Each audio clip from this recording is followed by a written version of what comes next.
our group for collaboration, we all went to Zoa's house, who was really excited to see us. Someone would bring up an idea and explain the concept, and the others would listen and give their feedback. So we first decided as a group that we would be designing for a commercial green skyscraper, maybe in downtown Vancouver, as it's an area that would benefit from green technology and green innovations, as it's a highly populated area in the heart of BC. And given our understanding of the local climate and weather conditions, we're better able to plan for the local conditions and adapt our green ideas to fit Vancouver. Then we did some research and looked into multiple sources detailing green technology, how it worked, and the principles they were based on. For example, we looked at innovations in building materials, building design, and building use, such as using low VOC paint, recycled forestry products, water collection systems, and the zero energy concept of building design, which is the idea that the net energy of a building usage should be zero. It provides its own energy and is self-sustaining. Ideas were further divided by category into the physical, chemical, and biological perspectives, and we'll be presenting the best ideas from those categories in our later videos.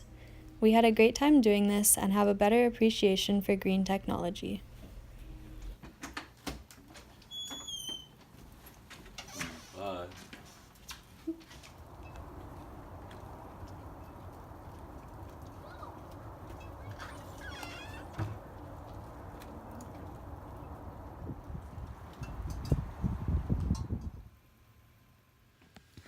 Okay, so geothermal heating is an efficient renewable energy resource that taps into the Earth's natural energy to generate power. You might think that cold weather will make geothermal heating ineffective, but that's actually not the case because the pipes escape the effects of the freezing temperatures. The ground actually stays close to 60 degrees Fahrenheit around there, and it makes a warm source of energy in the winter and a cool source in the summer. A water antifreeze mixture is basically pumped through the pipes buried underground to collect thermal energy, then routed to a heat pump that takes the energy to either heat or cool the building. While it does take energy to power the heat pump, the efficiency of the geothermal system means that far more energy is actually gained than invested. Although digital heating does have its disadvantages, digging up ground space to lay up piping is a huge undertaking. It is still a viable natural resource. Then we have the electrochromic smart glass. So smart glass or electrochromic glass uses a tiny burst of electricity to charge ions on a window layer and change the amount of light it reflects. While low emits windows that block some of the light's radiation already exist, smart glass gives you the ability to choose how much light you want to block. If you tie this into smart building control systems, skyscrapers could have thousands of windows that tilt automatically during peak hours and return to complete transparency in the evenings, which saves a lot of energy. And smart glass developers expect a 25% reduction in HVAC costs thanks to these dynamic windows. The first biological aspect of a green building is to have a compost system. We found EarthFlow, a composting technology that works well with large organizations such as university campuses, or in our case, a large commercial high-rise.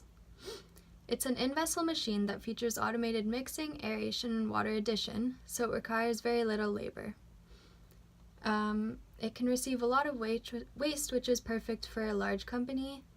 It prevents odors, and its rich compost can be used for gardens on the roof and throughout the building.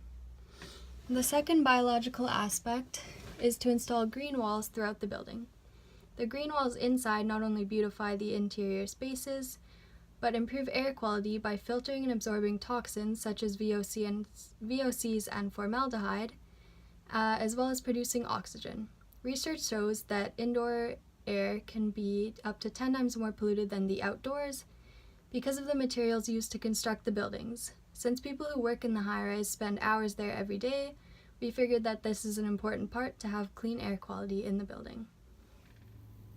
Chemistry perspective, I looked at zero VOC paint in terms of how that can make our building more environmentally friendly and clean. So what are VOCs? They stand for volatile organic compounds, which are organic chemical compounds that are released by numerous sources. In this case, we're concerned with conventional paints. And these VOCs can have numerous health and environmental effects. Some of the health effects can include dizziness, headaches, and memory impairment.